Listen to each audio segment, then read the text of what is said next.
and I'm sure we all are going to have an enriching session ahead. Before we start, I would like to introduce myself. So I am Para. I'll be your host for the session. Also requesting all the participants to put in all your questions, comments, or any doubts in the chat box, and we'll address each of them at the end of this discussion. So to begin with, let me just start with a question to understand from our panelists, what exactly do the words upskill and reskill imply? Srini sir, would you like to take this up? Sure. Thank you so much, and I hope all of you are safe and taking all the precautions in this COVID time. Now, upskill and reskill, in my perspective, is how do you adapt to the changing circumstances in the world of the business, to say so. For example, if each one of us have worked in financial services for n number of years, there's a particular way in which we have worked. Today, with technology, so many fintech companies are coming in. So unless we kind of upgrade ourselves with what is happening in this world, what are the new things, what are the better way to serve the customer, how technology plays a role, probably that's upskilling, which means in your own vertical, how do you keep upgrading yourself and not living in your past laurels? Reskilling probably means a lot of unlearning that each one of us have to do from what we have done in the past. Could be new tools, new methodology, or how can we use the learnings of a particular sector into a new sector. As an example, in my own career, 20 years I had worked in a traditional brick and mortar company, to say so, a large group. And last 3 years, I'm in the midst of action with a host of startups. Now it's a completely relearning for me, because whatever I have learned in the 20 years applied in 20 years is not applicable over here. Yeah. So therefore, right from the kind of clothes one is wearing to the style of working to the hours to methodology varies. So I think the whole idea is for you to move towards the path of a CXO or grow in career. Keep on upskilling yourself in the sector and vertical you are in. At the same time, reskill by accepting the fact that I don't know what I don't know, and let me learn new things. I think that's my view. Over to you. Yeah. Satish sir, would you like to add something more to it? Yeah, I think, what Srini said, I would add one more angle to this, and that is the current pandemic situation, which we're all going through in the last one and a half years almost. And I think that has caused a lot of relearning, whether you want to call it upskilling yourself or reskilling yourself.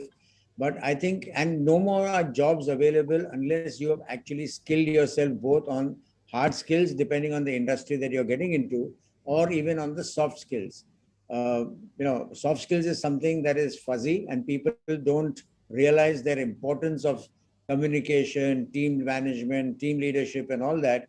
And I think it's increasingly becoming important when the communication is happening through a screen like this. Everybody, Zoom has become the very famous word in this last 1.5 years. And I think all of us have to realize that technology, as Srini rightly said, and coupled with what's happening in the pandemic and the way, in all industries, of course, many of you are from the financial sector, but all industries are changing the way they do work. And that change requires a mindset change, and also simultaneously improving and upskilling yourself and relearning what you learned 5 years ago or 10 years ago. So yeah, that's what I think I completely agree with what Srini said.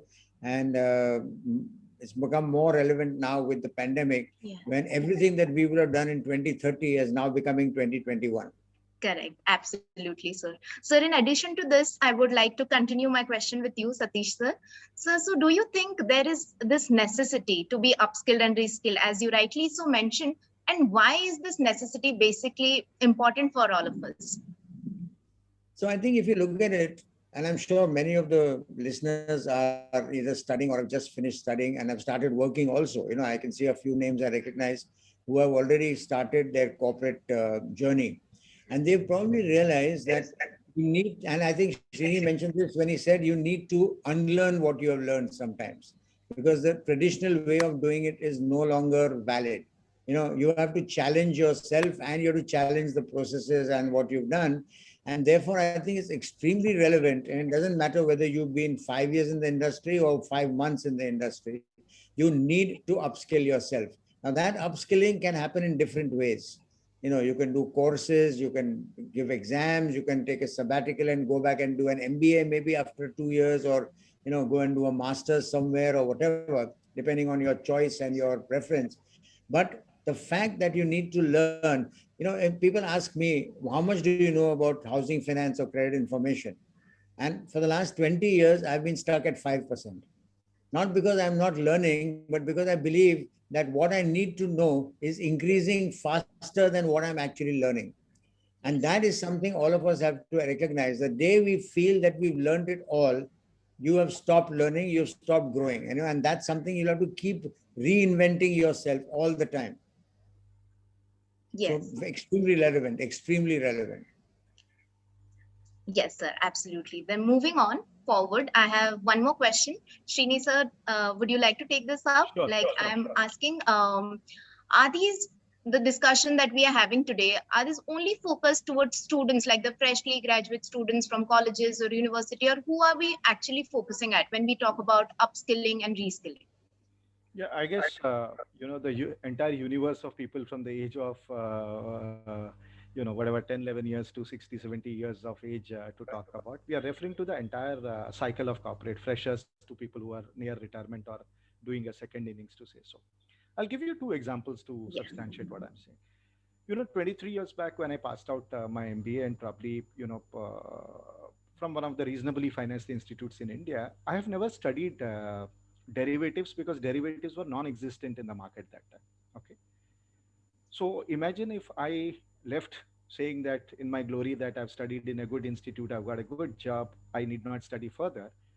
15 years later, okay, the derivatives market are larger than the equity and the cash market, debt market, to say so. So I would be completely irrelevant if at all I'm working in the capital markets, because the concepts have changed. That's one example. Yeah. For example, when early years when Satish worked, or a lot of industry doyens have worked in HDFC, for example, the concept of affordable housing was non-existent, right? Now, if each of these guys, who have actually set up, HDFC from scratch and made mortgage into such a large businesses, if they lived on their past glory and have not upgraded, today the buzzword and in the industry and what people talk about is affordable housing. So I think it holds good for everyone. And in fact, if we had a yardstick to measure what is your upskilling and reskilling quotient, unfortunately we don't. But if we have, that would be the largest yardstick of anybody to be seen from the corporate growth perspective, to say so. Yeah, things keep changing whether we like or we don't like it. Yeah, Yes. one more example I'll give for Yeah. some of the younger people in the lot to understand that. As part of my 20 years in a large conglomerate, I had an experience of launching and managing large scale operations as per my definition. So I used to think that 5 markets we have launched, or 2 new branches we have launched, it's a large scale thing. Okay. And I used to take a pride that my execution is so good that I could do large scale compared to the people in industry. As an entrepreneur, the first project that we ran was in one of the large startup company, which is into shared cabs. Okay. And the project given to us was to launch in 165 cities in 5 months' time. Now, suddenly, whatever I did in the 20 years was completely irrelevant, because there's no structure, there's no methodology. I have not even known the names of the 165 cities. Yeah. So, therefore, things are changing. To adapt to that, you need to completely reskill, upskill all the time till you want to stay relevant in this world. Yeah. Over to you. Yeah. Thank you so much, sir. That was really insightful with examples. And now moving on to Satish sir. Sir, I want to understand, like, how does an individual realize the need to upskill? That I want to be upskilled. How do I realize that? I think realization is at 2 or 3 levels. The first is, of course, as you are working somewhere or you're starting your career, you realize that there are certain aspects of your work or your chosen field which lack you lack knowledge in that. And that's something that is a realization that has to come from within. But the bigger realization is to be humble and honest with yourself and say that you're always going to want to upskill. Like even today, for example, after having spent so many decades in the industry, for me, learning about housing finance and the example that we gave about affordable housing is one. Securitization is the other one. Again, a concept that didn't exist for many, many years, especially when I started my career. So a lot of people used to ask me, how do we redo HDFC? And I spent a long time with HDFC. So how do we create another HDFC? And I said, you know what? Even HDFC cannot create the same HDFC. They will have to realize that there is a huge change, a quantum change in what has happened. So this realization, I think the one thing that will make you realize is an absolute lack of arrogance. You should not be arrogant in believing that you know it all. Yeah. I'll give you one example. Many years ago, when I was the managing director of Sibyl, I got a guy coming in for an interview, and he had come in from HDFC, which was my earlier employer. And so I asked him, why do you want to leave? 3 years, you worked in HDFC. HDFC is such a fantastic brand name. And why do you want to join Sibyl, which is still starting up? And in those days, Sibyl was unknown. And he says, sir, I've worked 3 years. I know it all. So, it kind of, clicked in my head. And my CFO was sitting there and he was laughing. So I said, can I ask you 3 questions on housing finance? And, given my 25 years of experience, I could ask him questions which were little different from what he had learned. And he realized what I was trying to say. And it's only later when he was leaving, I told him that, what I've worked 20 years in HDFC and I'm still learning. So if you believe you know it all, then you're gone. Honestly, that's the end of growth. So upskilling and whether you do courses or whether you do, self-education, honestly, you don't need to pass exams beyond a point. You need to learn. Absolutely, sir. So moving on, I have one more basic question on this, which is like, what are the 5 basic steps that one need to take to initiate this process of learning? And I would like to Srini sir to take this up. Sure. I don't know 5, but probably a sequence of thoughts. Yes. One, as Satish says, develop that intellect humility that I don't know what I don't know. Yeah. And that comes in when you actually do a lot of first principle work of meeting people, talking to people. When Satish and I set up a housing finance company, for one of the large groups, amount of time, in spite of our experiences, we had spent on the ground talking to people, going to different geographies. I think have that intellect humility that the world knows much more than us, and which is a fact. Yeah. The second part is to figure out and prioritize what are 2, 3, 4 things that I want to learn at this point of time. Because see, everybody wants to learn, but if there's no structure, it's theoretical. Yeah.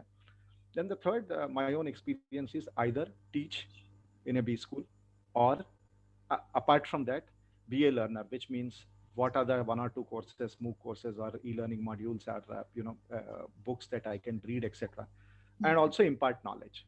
In my view, industry leader should be a good teacher. I think that's a fundamental. Yeah. And most companies that I'm aware of, this is one parameter they seriously look at it. So therefore, I think what course you want to do and all of that stuff. The fourth thing probably they could do is that in their own workplace or otherwise, are there any opportunities to do certain projects? Okay. Are there, if the projects need not be just business projects to say so. For example, somebody known to me who is from a hardcore sales, frontline sales field, okay, always had a knack and, urge for doing something in technology. During COVID period, he thought this is the best time. He has actually created a small app to find out which of the hospitals have got space and which of the hospitals booking can happen online. And he had nothing to do with IT technology apps. He was a hardcore sales guy in an FMCG company. I mean, real situations, how can you apply, some of it? I think the fifth is important point is introspect every month, 2 month, 3 month, the same cycle. What is that I'm lacking? Can I improve?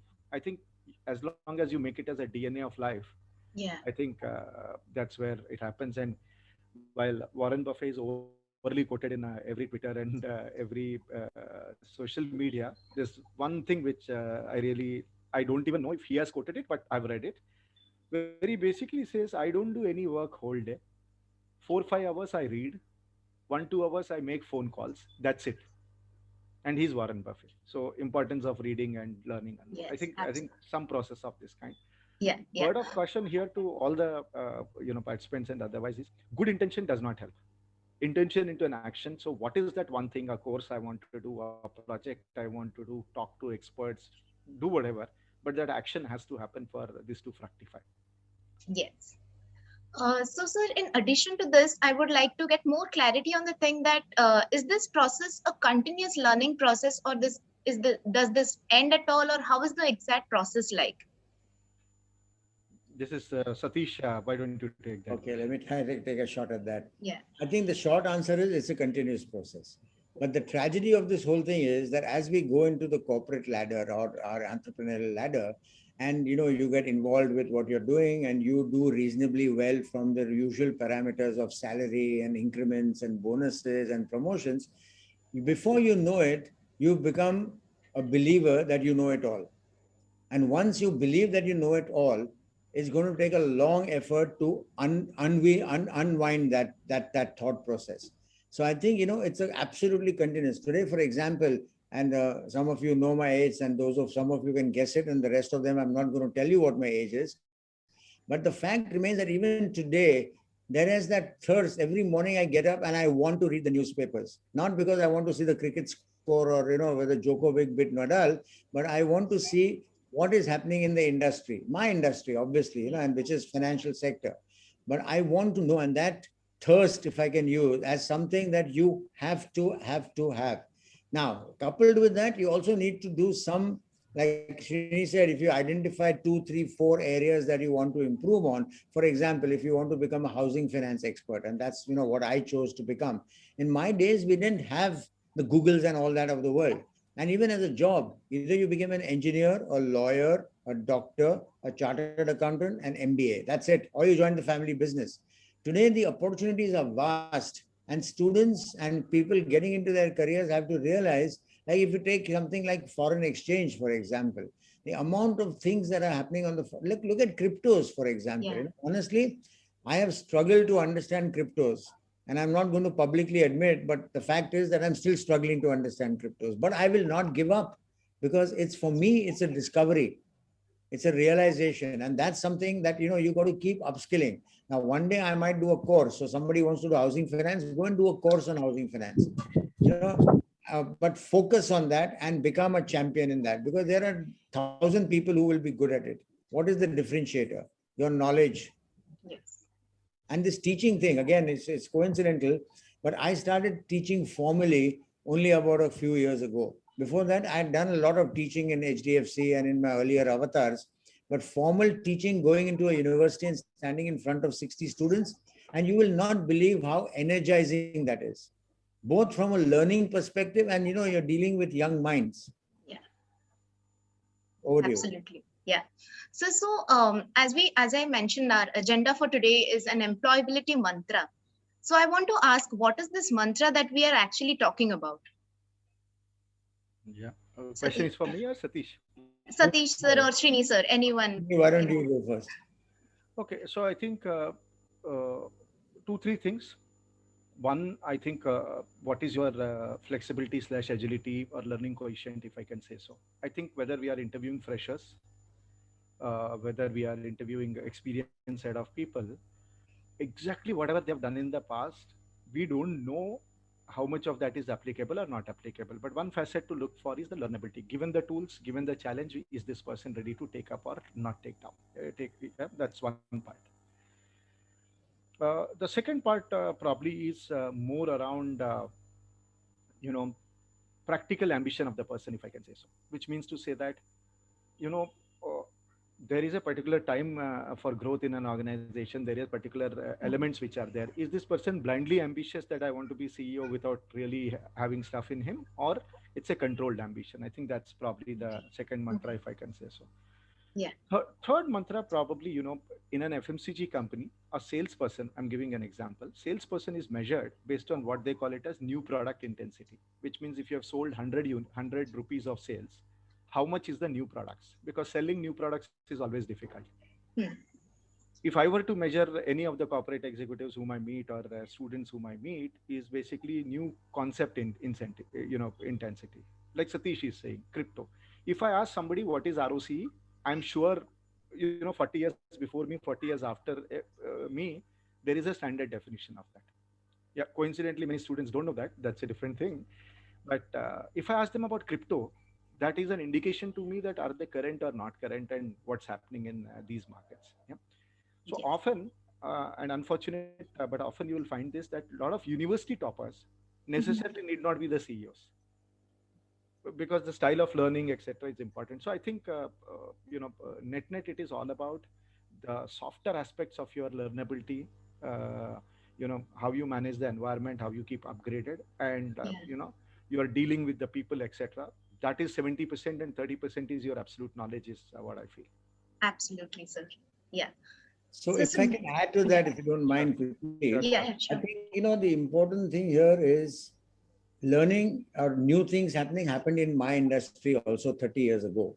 But that learning was more two-dimensional and linear and less intense. Today, technology, new tools, communication, accessibility across geographies, all that has completely accelerated this process. And if you don't keep pace with that, the changes are not going to wait for you. They will go ahead of you, and then you will find other people who are more adaptable, more agile, if I can use the word, Mm. who will learn. I think so. If you summarize this, the need for this should be completely driven by your own attitude. If your attitude is right, you're going to do very well with yourself, right? And that attitude requires investment. So I can see there are most of youngsters who are on this call, and some of them are people who have got some experience, but your attitude has to be that I want to keep learning all the time. Now, that learning can be knowledge, it can be upskilling, it can be reskilling, it can be subject matter, it can be soft skills, it can be anything. Yeah, As long as and learning is, of course, a classroom or a course, but learning is also observation. It is also watching what is happening in the industry and using that to link what you're learning into a sensible process in your head and focused on your career. yeah, And it can be, you might be in family business, you don't have to be in the corporate world. In fact, in the family business, it becomes a bigger point because, you have a responsibility as an entrepreneur, which goes far beyond 9 to 6. Of course, mostly there are no 9 to 6 jobs now. But even when they were, if you're an entrepreneur, you get up in the middle of the night, I promise you, as an entrepreneur, your mind will be still thinking about your work. Ask Srini, he's an entrepreneur in his own way, right?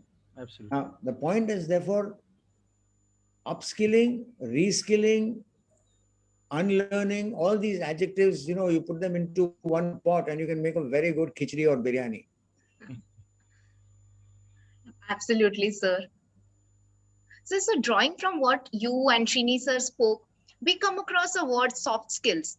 So I actually want to ask Srini sir, what do you think? How important is this soft skills in framing up one's personality and character building, basically? Yeah, I think it's not a choice. It's not a choice that should you be good at soft skills or not. So that question does not arise. So I think soft skills is often misunderstood with good English.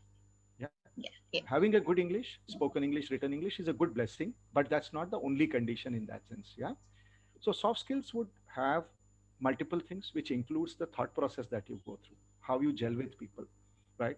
How do you communicate in a language understood by the people with the same firmness without being rude to the people, right? How goal focused are you, and are you able to communicate that goal focus or not, right? uh, you know Anyone can say I'm humble, but point is, how are you displaying that humility or the values that you're talking about? So how soft skills would be a plethora of things on your attitude, on the process of your thinking, and the yeah. process of how you kind of come across to say so. While a lot of involved, have it or you don't have it, the hard thing is it is inborn. All of us are change. Some things we can change dramatically. A few like communication, all of that can change dramatically. Some things like attitude, etc., definitely we can change. May not be dramatically, but in delta points. So, in my view, as you keep going up the ladder, the importance of soft skills is actually going up than anything else, to say so. Recently I was in conversation with a set of people who were a panel to select a CEO for a small bank, not a very large bank, but next rung private sector. As you know that in a banking sector, you would have 3-4 people sitting and discussing. Yeah. So on a known candidate B. Okay. And after 20 minutes of conversation, what I picked up is essentially they were trying to, they didn't use the word, but I'm using it. They felt that person B actually the soft skills were much more compatible, much more useful for them as an organization and values of organization. So even at that level, I think it's a very very important Yeah. aspect. And I would urge, and I'm sure a lot of experienced people I see, but I also see some names of the students, so it's more towards the students, is don't kind of satisfy yourself by saying that I'm from so and so city and I can speak good English, I can write good English, I can read English, my soft skills are great. No, I think that's 5%. 95% is more to do with attitude and style of functioning. Yeah, over to you. Yeah. So sorry, before you go on, I just got a message from one of the participants. Rashika, this is for you. Chat is disabled. May I know when it will be switched on? I Okay. don't know what happened, but I see him on the, I see the person on the screen, but his message is that his chat is disabled. Yeah, I So, think chat is disabled for everyone. I think you should enable it so that the questions can start pouring in. It is enabled. It is. no, Yeah. no, no, everybody's on mute. So it is So enabled. the chat is enabled now. They can put in questions. Okay, all right. So all the participants, Yeah, if I you think have any questions, just put in the chat box. We'll address them at the end of this session. Yeah, it's now enabled it now. is enabled. Yeah. Yeah. Okay. So moving on, both Shrini sir and Satish sir, you have been in the industry for so long. So if I could ask, what are the key soft skill or personality traits that you look for in an individual while recruiting? So, Satish sir, would you like to start first? You know, if I were to give a short answer with one word, I would say attitude, right? And that encompasses a lot of stuff. As Srini rightly said, it's not about English unless the job requires you to know English, right? And that is becoming increasingly important. But you don't have to be the next William Shakespeare, to be able to communicate or whatever. And a lot of us didn't understand William Shakespeare. That's a different story. But I think the important thing is attitude. Are you willing to learn? Like, for example, Srini, I can tell you that, the team that I have at Athena is a very young team. And, interviewing techniques are flawed because in 15 minutes, 20 minutes, 30 minutes, you take a decision on hiring someone. And what I'm personally looking for is the attitude of the person, right? And Para is a live example of that also, because she's a member of the team. And I think, over the years, I've interviewed, thousands of people in Sure. my various jobs. Have I made mistakes? I'm sure I have. I mean, chosen the wrong person sometimes. But fortunately, the scale is more significantly more positive than negative. And that's a learning process. So tomorrow, if I choose a wrong person, that process itself will teach me what is it that I went wrong in making that choice. And soft skills is communication, and you can't learn the person's leadership skills at that point of time, because it's a 30-minute interview, and increasingly now, because it's becoming more on a Zoom call, so it's not even a face to face, right? But I think, and soft skills is a process of evolution. People, the best way to learn soft skills is to experience it yourself. I think that is very important. I can give you a lecture on soft skills, but unless I give you examples and you can link those examples to your life, you're not going to learn, because this soft skills has to come from somewhere deep within you. I can teach you how to calculate an EMI, for example, or I can teach you how to read a credit report. And that yes, you need to learn all that if you're in that particular industry or job. But soft skills is you learn yourself, and I think example, if you're teaching people soft skills, examples, them talking, them giving you messages about, how they learned is the best learning process. Over to you. Yes. Srini sir, would you like to share some experience? Yeah, I'll just add to what Satish has, talked about attitude and etc. I think one more aspect I will look at is, fitment in the context. So, again, the same example I'll give you. Like last 3 years as an entrepreneur, I'm in midst of a, for want of a better word, a sea called startups, where a dozen of startups I'm working with, including one large startup which is a unicorn. Okay, versus my earlier 20 year stint in a large conglomerate, which was a traditional organization, to say so. Yeah. Now the context changes slightly. Now, when in my own mindset, earlier days, I would look for people at least with a stable job, 5, 7 years in one company. And if somebody changes 5 jobs, I would be judgmental about the person. In that context, it is valid. Whereas when you move to a startup world, for example, suddenly the average age is 23. The founder is a billionaire and his age is 30 something. Okay. You know, I keep saying that one flight changed my life. At 42, I became an entrepreneur. Until 42 at Piramal, wherever I work, probably I was youngest everything. Youngest CEO, youngest CHRO, youngest president, everything youngest. So I used to always think that, not bad, I've done well.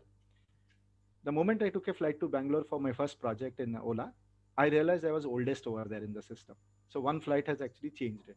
So suddenly there, fire in the belly, trial and error, people who use first principles, the characters change. So from that perspective, I would also look at a suitability. So therefore, even when a candidate is appearing for an interview or otherwise, I would strongly urge them to do enough homework to find out what is that is going to take them to the route of success in that company. Okay. And therefore, do you have it or not? It's not about being interview ready.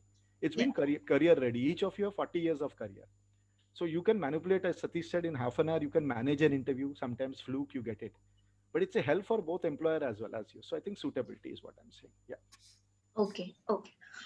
So moving on to the next question, I'll be giving some words to you, and I'll be asking how do you rank them in your order of preference.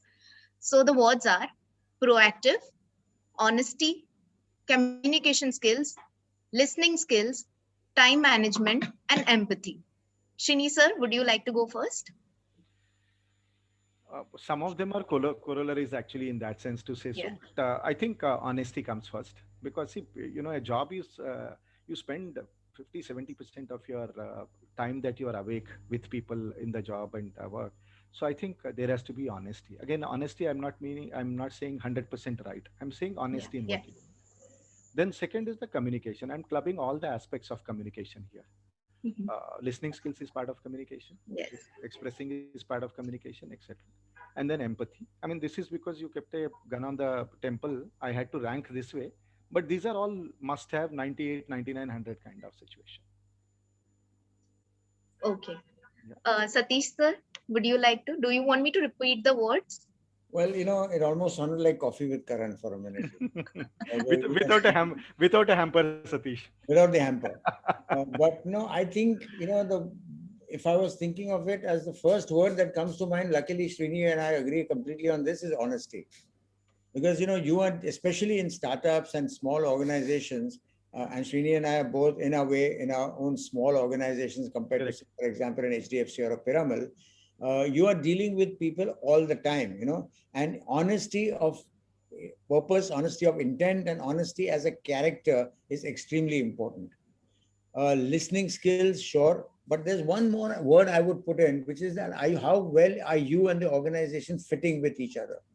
I think that cultural fit and the approach is very important, because if you might be very good or your organization might be very good, but if that employee or the person who's joining you is Yes. not in sync with you, or you are not in sync with that person, then you're going to be counterproductive to the organization. So now, if you want me to rank, please repeat the words. But yes, this is my initial thought. Yeah, I'll just repeat the words for you. So proactive, honesty, communication skills, listening skills, time management, and empathy. So the first is honesty. This Yeah. then the first is empathy. The first is communication. The first is time management. So there is no second here, because at different points of time, different aspects of these six words come into play. So, it's not an either or, that because you Yeah. are a good listener doesn't mean you're not empathetic. And if you're not empathetic, doesn't mean that you're not a good proactive person. And in the end, it all adds up to the character or the DNA of the organization and your own this thing. And then, of course, sitting on top of this is the technical skills. So, Yeah. for example, if we are consulting in housing finance, ultimately, I will never ask a person who I'm interviewing questions on housing finance, because or credit information for that matter, because these are very niched industries. Hmm. But if I have a person who's willing to learn, and I've had people in the past who've done brilliantly well in my consultancies and my current team, it's because they were willing to learn. That willingness, that open mindedness, that humbleness is very important. because you should upskill yourself all the time. Soft skills, hard skills, technical skills, whatever you want to call it. And one, before I kind of complete the answer on this question, my favorite topic, read the newspapers every day. Every Yes. day. Okay, back to you. Okay. Yeah. So that was all from my side. So I'll be moving on to the participants' question. So we have got some few. I'll just read them out.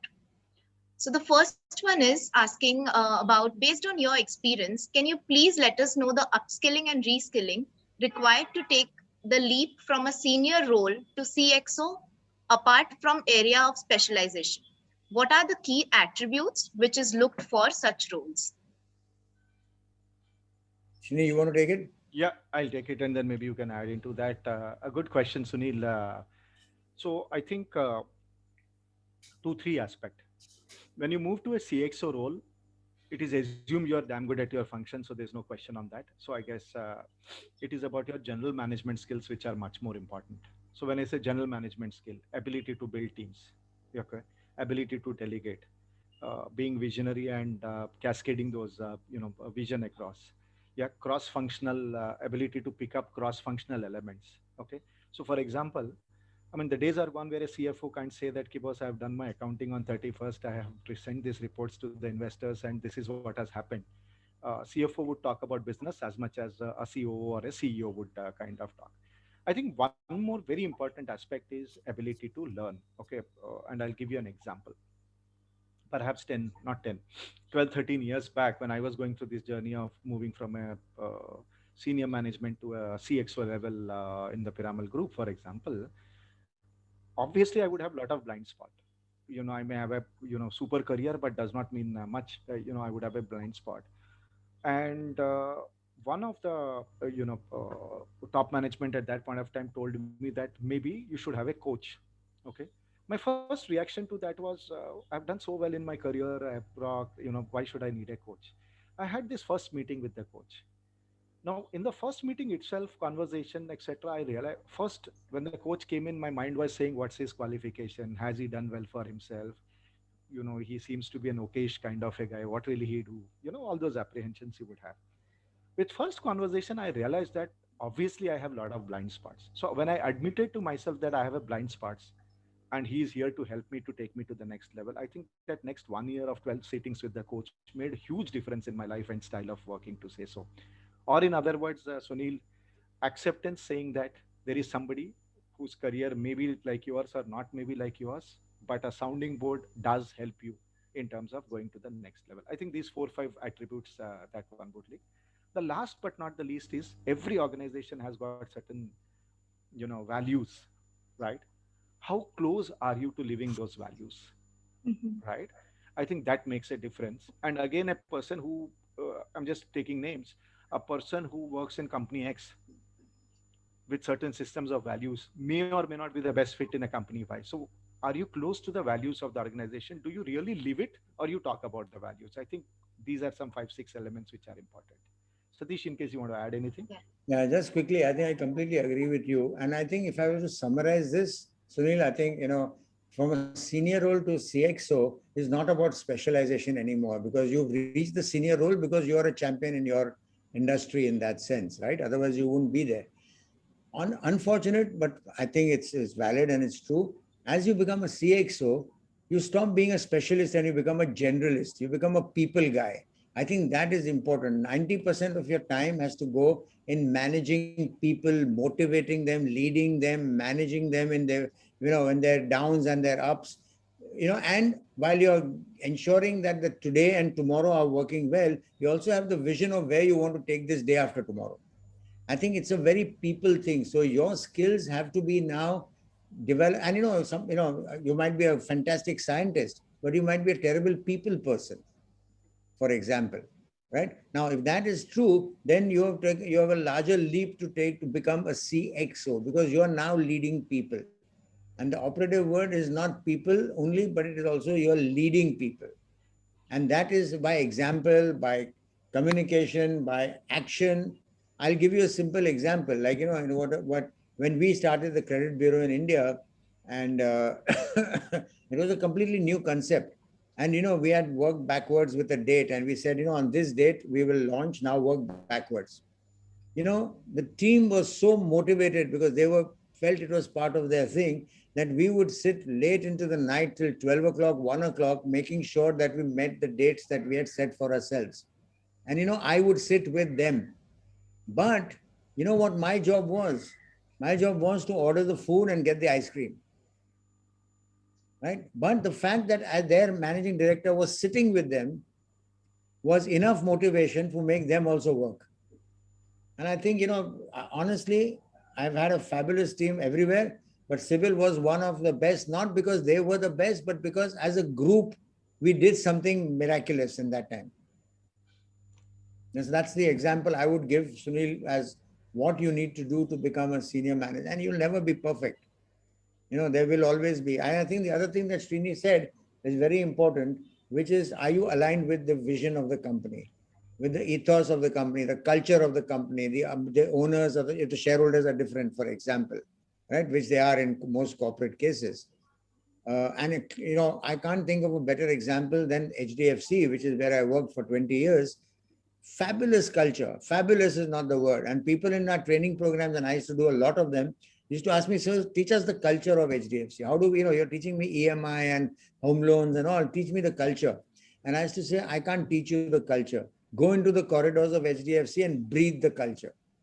And that breathing is what is going to make you, and that's what has ensured that over the last 30, 40, 50 years that HDFC has been around, the fact the organization has kept churning out consistently people who identify with the vision. I'll give you one small example on vision. Two of my reportees at HDFC finished 37 years yesterday. Okay.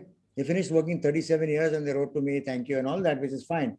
They went and met Mr. Parekh just to tell him that, 37 years we've worked now, and, want to thank you and all that.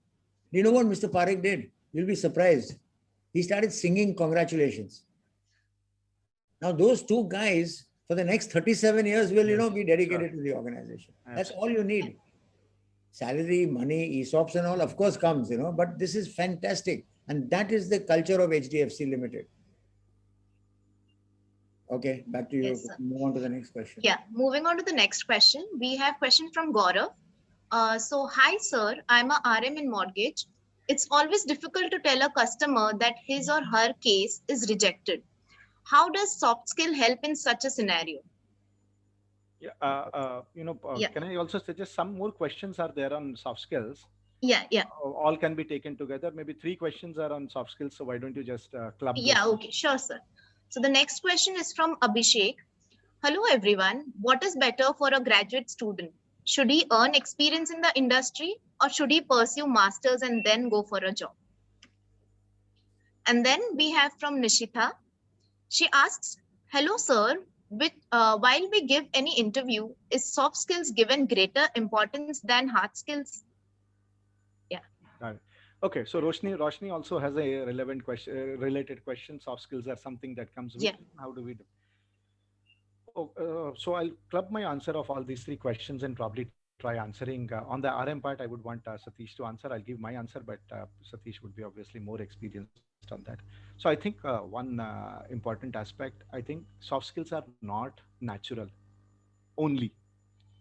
Some people are blessed with little more, some people are blessed with less, depending on the exposure that they would have had in their childhood, school, etc. Okay, while that's an advantage, but people who do not have, there is no disadvantage. Soft skills can be picked up at any point of time, to say so. Yeah. Sometimes you may require a external support of a coach or something of that kind where somebody works with you. Okay. Sometimes you can do it depending on the situation. So I think important to first acknowledge that soft skill is not something which is natural and God's gift. You can develop over a period of time. Okay. Second part where somebody was talking about is what do you look in an interview, to say so. Again, the question depends on which stage are you at. But however, I would broadly put it as that 80%, 70-80% probably is the soft skill. Soft skill here again is not just your body posture and English. How much honesty is there in your communication? Are you able to give examples which are so real for us to believe that what you have done is really true or not? Okay. the way, the, how you managed your team comes across in that or not. So all I'm trying to say is that 70-80% is soft skills, but hard skills also is not about A divided by B. It is how you communicate, how do you put a reference to the context. So I think it's very important in any of the interviews that one goes about.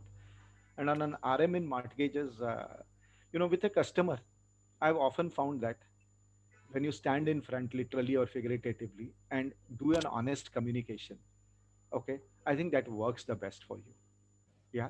In my own career, where a lot of supplies got delayed to a customer when I was in frontline sales probably 20 years back, and customer would be blasting me. I had two options to avoid his phone call. Those days mobile was not there, so therefore landline, you can always avoid the call, or just stand in front of the customer saying, "Okay, boss, this is the mess which has happened. Now give me these many days. This is the solve. Now hear me out. I'm here to hear you out. Blast me. That's fine with me." I often found that when you have an honest communication with the customer, he's your customer for life, because the guy would say that this guy may be inefficient or he may be doing mistakes, but he may, in Hindi I'm saying, घुमाएगा नहीं मुझे. Versus we would have certain sales people who would say कि मैं 15 minute में हो जाएगा, this is happening, this is not, I did my best, my credit guy is an idiot. I think that's where the customer reads through saying that, "Okay, boss, this guy is not reliable." So I would urge Gaurav saying that uh, be honest, but at the same time within the framework. You can't tell a customer that you are not credit worthy and you are an idiot and you have not paid these many EMIs. But I'm saying politely, but firmly, saying that it's rejected and this is what it is, and these are some elements that the customer could work upon, or these are some more banks where probably he could try out where their systems are slightly different. Yeah, over to you, Satish. Yeah, so let me take these 3-4 questions as Srini also said. So let me start with Gaurav about being an RM in mortgages. I've done that for 20 years. And if you think saying no to a guy when you can't give him or her a loan, look at the example of doctors when they have to break bad news to the families of people who are, terminal or, ill or whatever. That rejection of life is infinitely different from rejecting a loan application. But coming back to the loan application, the only lesson I would say is that keep empathy as your overriding, thought process. That if you were being rejected, what would you like to hear? Of course, you would like to hear that the loan is approved, but how would you like to hear a rejection? Firm, professional, politeness, and listen to the person, right? Don't say, sorry, the company policy says we can't give you a loan. He doesn't care about company policy, right? You don't care about it. Like, you go to a restaurant and order a vegetable, and then the person says, you say it's very spicy, and the waiter was to tell you that, the company policy is that we have to add mirchi to the product. I don't think you would take it. True. So, use logic, use professionalism, be firm, be polite, invest in that person, and then you will have an answer. So I don't know if, Gaurav, that answers your question, but I promise you will learn. And this, all that I've talked about, is soft skills ultimately. Listening, empathy, and all is soft skills. Abhishek has asked, what is better for a graduate student? Should he get experience in the industry, or should he pursue masters and then go for a job?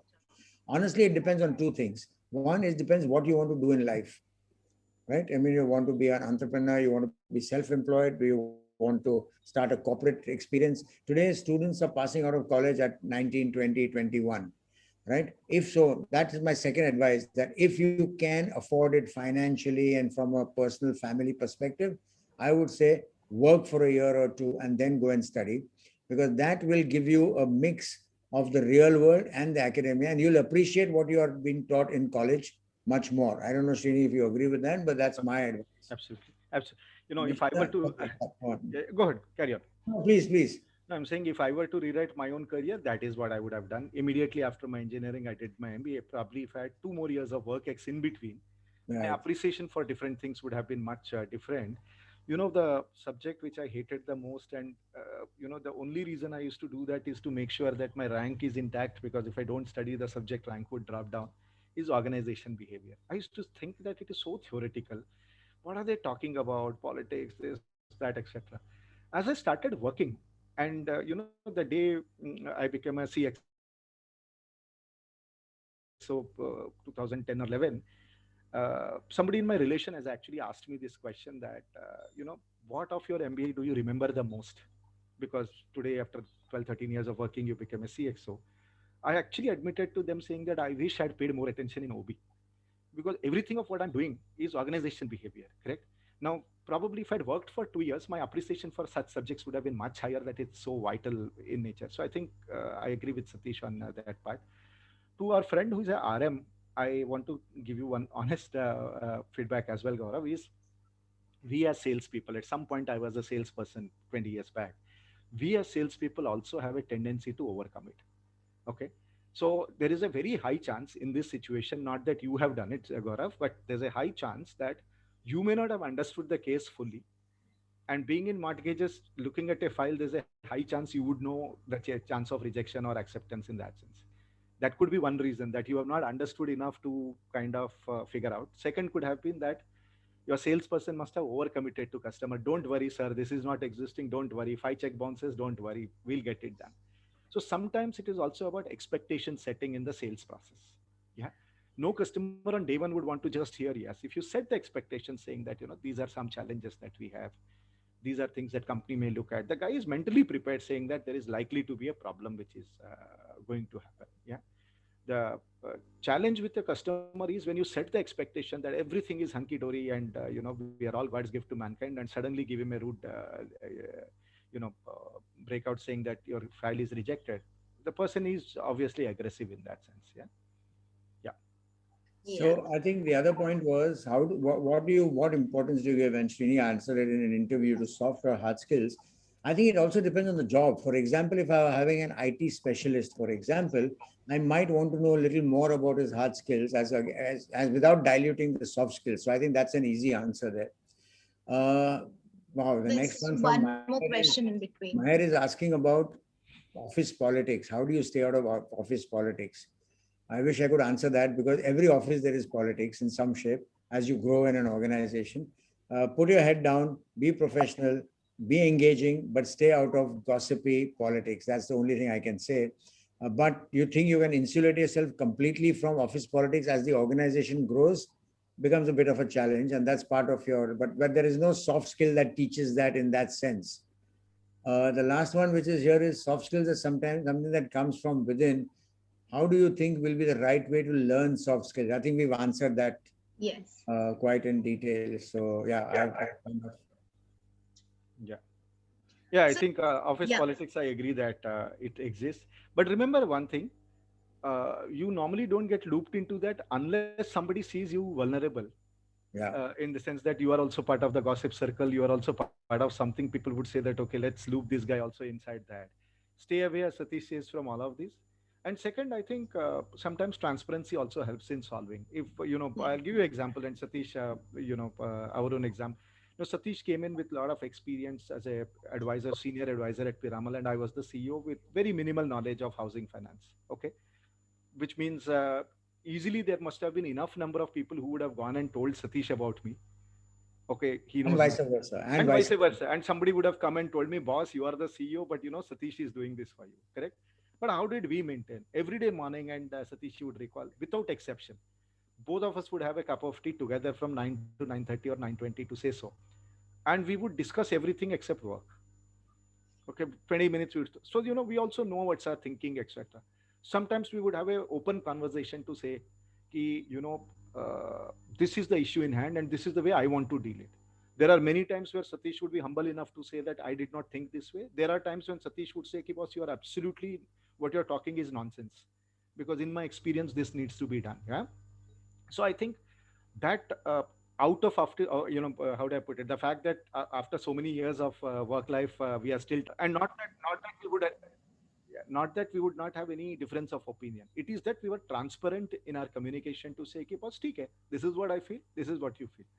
Sometimes we would agree to disagree, but there was an honest communication between both of us. I think that helped us a lot. People also watched twice, thrice, 4 times, 5 times, 6 times. They would say, "Ki boss, no point if I tell Satish, he'll going to talk to Srini. If I tell Srini, he's going to talk Satish. Let's stay out of these two guys." So I think that signaling is also important. And I think whenever it got little heated, there was this little coffee shop, South Indian place. Yeah. What was it called? Sangeeta, what was it? Sangeeta Purnima or something. No, Purnima. And Srini being the quintessential South Indian vegetarian, his idea of, solving anything was a filter cup of coffee, And the moment he said coffee peene ka means I knew it was a serious subject to discuss. But we both came back very happy, either having solved the problem or the coffee having taken over the whole situation.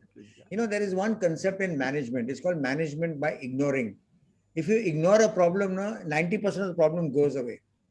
Remember that. And I think what he's saying is right. This is true.